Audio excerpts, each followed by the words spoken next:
The Thanksgiving dinner table went silent when I made the announcement. November 23, 2012. 6:47 p.m. I'm dropping out of college, I said, setting down my fork. My mother's hand froze halfway to her mouth. My father put down his wine glass with a sharp clink. My sister Jennifer stared at me like I'd just announced I was joining a cult. You're what? My father said. Dropping out. I'm leaving Northwestern at the end of the semester. Rachel, my mother said carefully, is this a joke? No joke. I've already submitted the paperwork. But you're a sophomore, Jennifer said. You're halfway through. Why would you? Because I hate it. The words came out more forcefully than I'd intended. I hate my major. I hate my classes. I'm miserable and I'm wasting your money. What you're wasting, my father said, his voice rising, is your future. Do you have any idea how competitive it is to get into Northwestern? How many people would kill for your opportunity? Then they can have it. Rachel, be reasonable, my mother pleaded. Every college student feels overwhelmed sometimes. That doesn't mean you quit. I'm not quitting. I'm choosing a different path. What path? Jennifer demanded. Dropping out to do what? Work at Starbucks? Live in our basement. I'm moving to New York. I have a job lined up as an editorial assistant at a publishing house. An editorial assistant? My father laughed, but there was no humor in it. That's a glorified secretary position. Rachel, you're throwing away a Northwestern degree for an entry-level job that pays maybe $30,000 a year. It's a start. It's a disaster, he interrupted. Your sister graduated from Yale, went to law school, is now working at a top firm in Chicago. That's what success looks like. Not this. Jennifer leaned back in her chair, arms crossed. I worked my ass off to build a career. I did everything right. And you're just going to throw away your education because you're miserable? That's pathetic. Jennifer, my mother said weakly. No, Mom. Someone needs to say it. Rachel has always taken the easy way out. High school was too hard, so she went to community college first. Now university is too hard, so she's dropping out. When are you going to grow up and finish something? I did finish community college. With a 3.2 GPA, she said. Barely. And you only got into Northwestern because you wrote some sob story essay about being a late bloomer. That stung because it was partially true. My path hadn't been traditional. I'd struggled in high school, gone to community college, then transferred to Northwestern. I'd been proud of that journey. My family had been tolerant of it. This is a mistake, my father said firmly. A huge mistake. And I won't support it financially. I'm not asking you to. Good. Because you'll get nothing from us. No money for rent, no money for food, nothing. You want to make adult decisions? Fine. Face adult consequences. Harold, my mother said, that seems harsh. She needs to learn, Patricia. She can't just drift through life expecting us to catch her every time she fails. I'm not failing, I said, my voice shaking. I'm making a choice. A bad choice, Jennifer said. You're 20 years old with no degree, no real skills, moving to one of the most expensive cities in the world for a job that probably pays minimum wage. You know what we call that? Failure. I stood up from the table. I should go. Rachel, wait, my mother started. I didn't wait. I grabbed my coat and walked out into the cold Chicago night. I moved to New York 3 weeks later with $1,800 in savings and a suitcase full of clothes. The publishing job was exactly as bad as my father had predicted. Editorial assistant at Hartley & Sons Publishing, a small, prestigious house specializing in literary fiction. I made $28,000 a year, worked 60-hour weeks, and my primary responsibilities were filing coffee runs and reading slush pile manuscripts that would never get published. My apartment in Brooklyn was 280 square feet. The shower was in the kitchen. I could hear my neighbors' every conversation through the paper-thin walls. I ate ramen noodles for dinner 4 nights a week. My family barely spoke to me. My mother called once a month with updates I didn't ask for. Jennifer got engaged. Jennifer made partner track. Jennifer bought a condo. Your sister's doing so well, my mother would say. We're so proud of her. The implication was clear. Unlike you. Jennifer called exactly once in those first 6 months. I heard you're living in some shoebox in Brooklyn, she said. Mom's worried about you. I'm fine. Are you? Because from where I'm sitting, it looks like you made a huge mistake and you're too proud to admit it. I'm happy, Jennifer. You're 20 years old making less than minimum wage when you calculate your hours. That's not happiness. That's delusion. She paused. Look, it's not too late. You could re-enroll. Go back to school. Get your degree. Stop embarrassing the family. Embarrassing the family? Yes, Rachel. Embarrassing us. Do you know what I tell people when they ask about you? I have to say my sister dropped out of college to work in publishing. Do you know how that sounds? Like I'm following my passion? Like you're a failure. Like our family couldn't produce 2 successful children. She hung up before I could respond. That was the last real conversation we had for 12 years. But I wasn't failing. Not really. The publishing job was brutal, but I was learning. How books were acquired, edited, marketed. How the industry worked. I read manuscripts until my eyes hurt, learning what made good writing, what made compelling stories. After 2 years, I was promoted to assistant editor. After 4 years, associate editor. After 6 years, senior editor. I developed a reputation for discovering new talent. 3 of my authors won major literary awards. 2 hit the New York Times bestseller list. But more importantly, I'd found my real passion, helping young writers develop their craft. I started teaching a writing workshop at NYU. Just 1 class, adjunct for extra money. But I loved it. Loved working with students, helping them find their voices, watching them improve. One of my students, a professor in the English department, noticed. You're a natural teacher, she said. Have you ever thought about higher education as a career? I don't have a degree. You should get one. Not for the paper but for the opportunities. With your experience and your talent, you could do real things in academia. That conversation planted a seed. At 26, I enrolled in Columbia's MFA program in creative writing. I worked full-time, attended classes at night, wrote my thesis in stolen hours on the subway. It was the hardest 2 years of my life. I graduated at 28 with my MFA and a job offer from Columbia to teach undergraduate creative writing courses. At 30, I was promoted to assistant professor. At 31, I published my first book. A collection of essays about the publishing industry that became a surprise bestseller in academic circles. At 32, I became associate professor and was asked to join Columbia's undergraduate admissions committee. That's where everything changed. Reading college applications, I realized I had a gift for seeing potential. Not just in grades and test scores, but in the stories students told. In the struggles they'd overcome. In the unique perspectives they brought. I could see the students who would thrive at Columbia. The ones who'd contribute something meaningful. The ones who just needed someone to believe in them. Like me all those years ago. When Yale reached out about their dean of admissions position, I almost didn't apply. You should do it, my department chair said. You're made for this. And Yale is, well, it's Yale. I applied. 6 interviews later, they offered me the position. Dean of undergraduate admissions at Yale University. At 32 years old, I was one of the youngest deans in the Ivy League. The irony wasn't lost on me. The college dropout was now deciding who got into one of the world's most prestigious universities. I moved to New Haven in August 2024. My mother called to congratulate me, the first time she'd called in 3 years. Dean at Yale, she said. That's wonderful, Rachel. Your father will be so proud. Will he? Silence. He's trying. He asks about you. Does Jennifer? More silence. Your sister's very busy. She has Amanda now, you know. She's 16. Such a bright girl. My niece. I'd seen her exactly 3 times. Once as a baby, once at age 5, once at age 10. Jennifer had made it clear I wasn't welcome in her daughter's life. I'm sure she is, I said.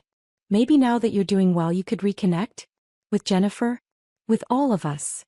Maybe, I said, knowing I wouldn't. The application reading season started in November. We received 52,000 applications for 1,550 spots. Every application got read by at least 2 admissions officers. As dean, I personally reviewed thousands of them, including all the borderline cases and special circumstances. It was grueling work.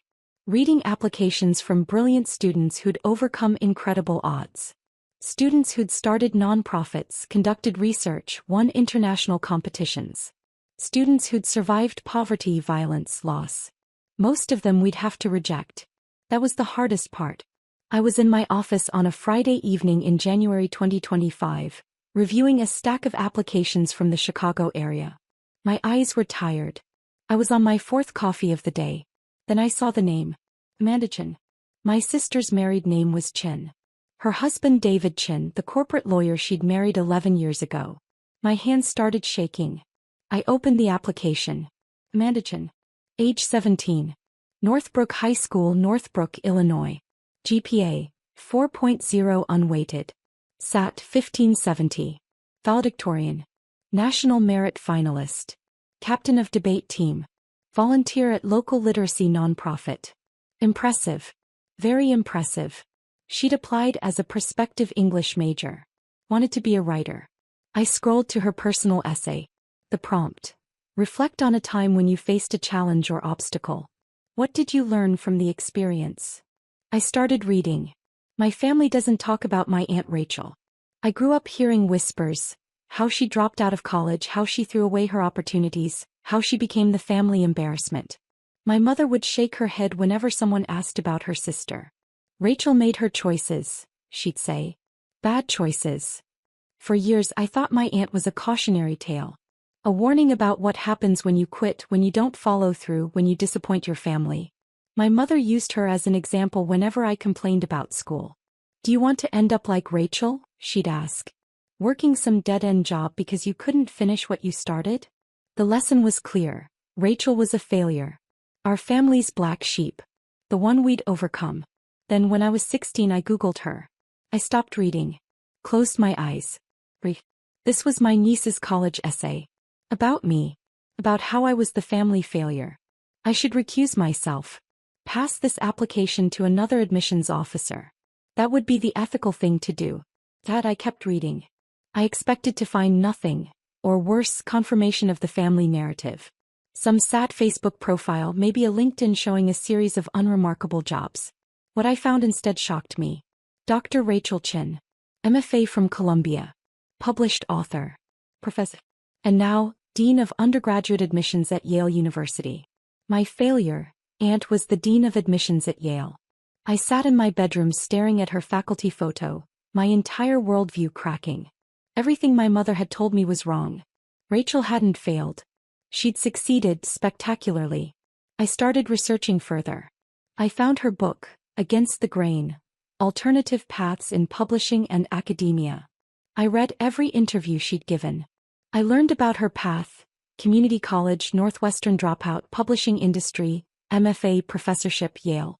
It wasn't a traditional path, but it was a successful one. That discovery changed everything for me.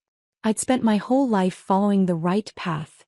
Perfect grades, perfect test scores, perfect extracurriculars. I'd done everything exactly as expected because I was terrified of becoming like Rachel. But Rachel wasn't a failure. She was someone who'd had the courage to choose her own path despite everyone telling her she was wrong. Someone who'd built success on her own terms. I was crying now. Tears running down my face, dripping onto the application pages. This essay isn't about overcoming an obstacle. It's about discovering that what I thought was an obstacle, my family's shame, our black sheep, was actually an inspiration. My Aunt Rachel taught me that success isn't about following someone else's blueprint. It's about having the courage to write your own story, even when the people who are supposed to support you tell you you're making a mistake. I want to study creative writing at Yale. I want to learn from professors who think differently, who value unconventional paths, who understand that sometimes the most important thing you can do is refuse to quit being yourself. My family overcame nothing. They simply failed to see that Rachel was succeeding in ways they couldn't understand. I don't want to make that same mistake. I want to have the courage to pursue my passions, even if they don't fit someone else's definition of success. I want to be like my Aunt Rachel, the failure who became a dean. I set down the application and put my head in my hands. For 12 years I'd built a life without my family. I'd convinced myself I didn't need their approval, their recognition, their love. And here was my niece who I barely knew writing about me like I was her hero, calling me an inspiration, defending me to an admissions committee that I was on. The irony was almost too much. I picked up my red pen, the one I used for notes and comments on applications. Then I set it back down. I couldn't be objective about this. Not even close. I called my assistant dean Marcus Washington. I need you to read an application. Family conflict of interest. He came to my office. I handed him Amanda's file. Don't look at my notes, I said. Give me your honest assessment. He read through everything. The transcripts, the test scores, the recommendations, the essay. Strong applicant, he said. Really strong. The essay is exceptional. Personal, insightful, shows real growth and self-awareness. He paused. The family conflict, is this about you? Yes. The aunt who's now the dean? That's me. He whistled low. That's heavy. What would you decide? If this was your call? I'd admit her, he said without hesitation. She's qualified on paper. But more than that, this essay shows exactly the kind of student we want. Someone who questions assumptions, who values different paths to success, who can articulate complex family dynamics with empathy. He handed the file back to me. But you can't be the one to decide. You know that. I know. Do you want me to take it to committee? I thought about that. Thought about Amanda sitting in a classroom waiting to hear from Yale. Thought about Jennifer, probably bragging to everyone that her daughter applied to Yale, never mentioning that the dean of admissions was her estranged sister. Thought about my father who told me I was throwing my life away. Thought about myself at 20, crying in that tiny Brooklyn apartment, wondering if I'd made a terrible mistake. Yes, I said. Take it to committee. But Marcus. Yeah. Don't tell them about the family connection. Let them evaluate her on merit. Then we'll deal with the conflict afterward. 2 weeks later, the admissions committee met to discuss borderline cases. Amanda's application was flagged for discussion. Strong candidate, but we had limited spots. I recused myself from the room when they discussed her. Marcus found me in my office an hour later. She's in, he said. Unanimous vote. Everyone loved the essay. I let out a breath I didn't know I'd been holding. Good. What do you want to do about the family situation? That was the question. Yale sent acceptance letters on March 28th. Amanda would get hers with 1,549 other students. I could stay silent. Let her find out like everyone else. Never acknowledge the connection. Or I could reach out. I sat in my office that night, staring at Amanda's application. At her essay. At the words she'd written about me. I want to be like my Aunt Rachel. At 9:47 p.m. I did something I hadn't done in 12 years. Called my sister. She answered on the fourth ring. Hello. Jennifer. It's Rachel. Silence. Then, Rachel? Is something wrong? No. Nothing's wrong. I need to talk to you about Amanda. Amanda? What about her? Her voice went sharp with protective worry. Did something happen? She applied to Yale. She did. She applied to 9 schools actually. We're very proud. She stopped. Wait. You're at Yale now. I'd forgotten. I'm the dean of admissions. More silence. Oh my God, she breathed. Amanda's application, you saw it? I saw it. Rachel, I swear I didn't know. We didn't apply to Yale because of you. Amanda wanted to go there because of the English program. She didn't even know you worked there until after she'd applied. I never thought. Jennifer, I interrupted. Have you read her essay? What? Oh. She wouldn't let anyone read it. She said it was personal. You should read it. Why? What did she write about? Me. Silence. She wrote about me being the family failure, I continued. About how you used me as a cautionary tale. About how she Googled me and discovered I wasn't actually a failure. Rachel, I'm not calling to fight. I'm calling because Amanda got in. What?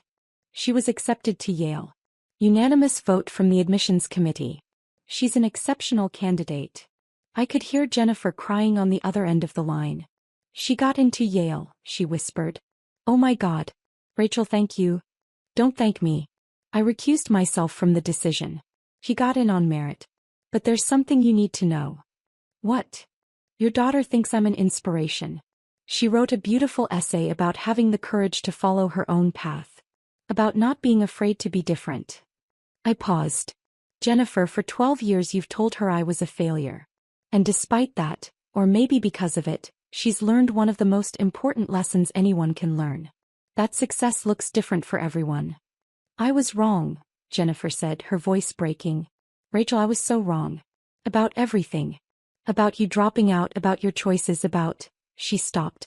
I was jealous. What? I was jealous. You had the courage to walk away from something that wasn't working. To choose your own path.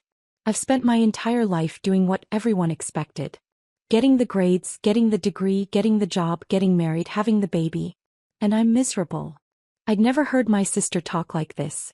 I'm a partner at a law firm I hate, she continued. I work 80 hours a week on cases I don't care about. My marriage is barely surviving. And my daughter barely knows me because I'm never home. She laughed bitterly. You were the smart one, Rachel. You figured out what you wanted and you went after it. I just did what I was told. And now my 17-year-old daughter sees you as the role model instead of me. Jennifer. No, it's true. And it should be true. You built something meaningful. You helped students find their paths. You changed your niece's life without even knowing her. Her voice dropped to a whisper. I'm sorry. For everything I said. For calling you a failure. For cutting you out of Amanda's life. You were never the family embarrassment. I was just too blind to see it. I was crying again. Do you think, Jennifer asked hesitantly, do you think maybe Amanda could meet you? Before she makes her college decision? I think it would mean a lot to her. I'd like that. And maybe we could talk? More than this call? Try to rebuild something. Maybe, I said. It'll take time. I know. But Rachel, I'm proud of you. I should have said that 12 years ago. I'm saying it now. I'm proud of you. We talked for another hour. About her marriage, her job, her life. About my work, my path, the choices I'd made. It wasn't forgiveness. Not yet. But it was a start. 3 weeks later, Amanda visited Yale on an admitted student's day. I'd arranged to meet her for coffee at a cafe near campus. I got there early, nervous in a way I hadn't been since my own college admissions interviews. She walked in at 2 p.m. exactly. Tall, with Jennifer's features but something else in her expression. Something thoughtful. Curious. She saw me and stopped. Aunt Rachel. Amanda. Hi. We sat down with our coffees, the initial awkwardness thick between us. So, she finally said. You read my essay. I did. I'm sorry if it was awkward. I didn't know you were the dean when I wrote it. I needed to write about something that mattered. Don't apologize. It was a beautiful essay. Honest and insightful. She looked down at her coffee. My mom told me what she used to say about you. About you being a failure. She did. Yeah. She cried while she told me. That she was wrong. That she'd been jealous. Amanda looked up at me. Is it true? That you dropped out of Northwestern? It's true. And worked in publishing for almost no money? Also true. And got your MFA while working full-time? True. And now you're a dean at Yale. I smiled. Unfortunately true. She laughed. That's the coolest story I've ever heard. It's not that cool. It was mostly just hard work and stubbornness. No, she said seriously. It's cool because you chose it. You didn't let anyone tell you what success should look like. You figured it out yourself. We talked for 2 hours. About writing, about college, about her fears and ambitions. She wanted to be a writer but was terrified of not being practical.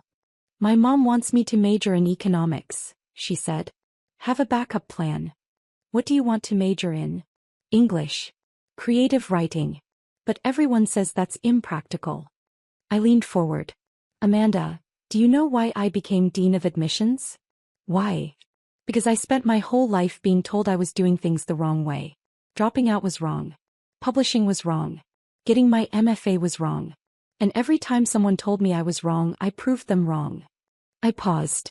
Now I get to help students who might not fit the traditional mold. Students who need someone to see their potential, not just their credentials. Students like you. Students like you, she corrected softly. I smiled. Yeah. Students like me. She chose Yale. Enrolled as an English major with a concentration in creative writing. I didn't teach undergraduates anymore, but I made arrangements to meet with her once a month. Mentorship sessions officially. But really we were getting to know each other. My relationship with Jennifer improved slowly. Phone calls every few weeks. Then every week. She started divorce proceedings that summer. I'd rather be a single mom than stay in a loveless marriage, she told me. She cut back her hours at the firm. Started actually parenting Amanda instead of just providing for her. I'm trying to be better, she said during one call. For Amanda. For me. My parents reached out too. Awkward emails at first, then phone calls. We were wrong, my father said stiffly during our first real conversation in 12 years. About dropping out. About your choices. We should have supported you. Thank you, I said, because what else could I say? Your mother and I would like to visit. See Yale. See what you've built. They came in October. I gave them a tour of campus, showed them my office, introduced them to my colleagues. My father stood in my office looking at my diplomas on the wall. Columbia and my published book on the shelf. Photos from conferences, from speaking engagements. I'm sorry, he said quietly. I called you a failure. I said you'd amount to nothing. I was wrong. You were scared, I said. You wanted me to have security. I understand that now. But you found security anyway. Just differently than we expected. That night we had dinner. Me, my parents, Jennifer, Amanda. The first time we'd all been together in 12 years. It was awkward. There were silences, moments of tension. But there was also laughter. Stories. Amanda telling embarrassing college freshman stories that made everyone smile. At one point Amanda leaned over to me. Thank you, she whispered. For what? For being you. For showing me it's okay to be different. I squeezed her hand. Later, walking back to my apartment, my phone rang. Unknown number. Dr. Chin? This is Sarah Martinez. I'm a high school senior in Arizona. My counselor gave me your email, but I wanted to call. Hey, what can I help you with? I read your book. Against the Grain. My counselor gave it to me because I'm thinking about dropping out of my dual enrollment program. Everyone says I'm making a mistake. I smiled, remembering another phone call, another student 12 years ago. Tell me about it, I said. We talked for 45 minutes. About her situation, her goals, her fears. So what do I do? She finally asked. I can't tell you what to do, I said. But I can tell you this. The traditional path works for a lot of people. But it's not the only path. If you have a clear vision and you're willing to work hard, there are other ways to succeed. Did you regret it? Dropping out? I thought about that. About the tiny Brooklyn apartment. The ramen noodles. The family rejection. The years of struggle. Not for a second, I said. After we hung up, I sat on my couch thinking about that Thanksgiving dinner 12 years ago. About walking out into the cold Chicago night, terrified and alone. About being called a failure by the people who were supposed to love me. About building a life anyway. My phone buzzed. A text from Amanda. Thanks for dinner. Love you, Aunt Rachel, red heart. I stared at those words. Love you. When was the last time a family member had said that to me? I typed back, love you too, kiddo. The next morning I was back in my office reading applications. Another year, another 50,000 plus students hoping for one of our 1,550 spots. I read each application carefully. Looking for the straight A students, yes. But also looking for the unconventional ones. The ones who'd struggled. The ones who'd taken different paths. The ones who reminded me of myself. Because the truth was, I understood them in a way most admissions officers couldn't. I knew what it felt like to be told you were doing everything wrong. I knew what it took to prove everyone wrong. And I knew that sometimes the students who looked like failures on paper were actually the ones who'd changed the world. I picked up one application. A student who'd started at community college, transferred twice, had a 3.4 GPA but exceptional letters of recommendation and a powerful essay about overcoming homelessness. Most admissions committees would reject this student immediately. The GPA was too low. The path was too unconventional. But I saw something else. I saw resilience. Determination. Someone who'd succeeded despite impossible odds. I picked up my red pen and wrote at the top of the application, strong admit. Committee review recommended. That student would probably get in. Not because of their grades, but because I knew something most people didn't. Success isn't about following the right path. It's about having the courage to walk your own path, even when everyone tells you you're wrong. Even when your own family calls you a failure. Especially then. I thought about Amanda's essay. About the line that had made me cry. My family overcame nothing. They simply failed to see that Rachel was succeeding in ways they couldn't understand. For 12 years I'd thought my family's rejection had broken something in me. But maybe it had actually freed me. Freed me to build the life I wanted, not the life they expected. Freed me to define success on my own terms. Freed me to become the person who could help other students do the same. The college dropout who became a dean. The family failure who changed lives. I smiled and reached for the next application.